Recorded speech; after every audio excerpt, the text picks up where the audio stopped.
Hello दोस्तों, MDPS coaching centre में स्वागत है। मैं अर्जुन यादव। आज आप लोगों के सामने मैं कुछ जानकारी देने आया हूं कि दो दोनों से थोड़ा साउंड प्रॉब्लम है, इसलिए मैं वीडियो नहीं बना रहा था।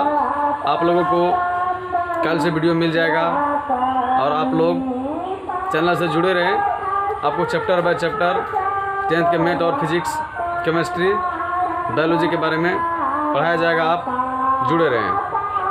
अगर नया है तो सब्सक्राइब कीजिए और लाइक कीजिए।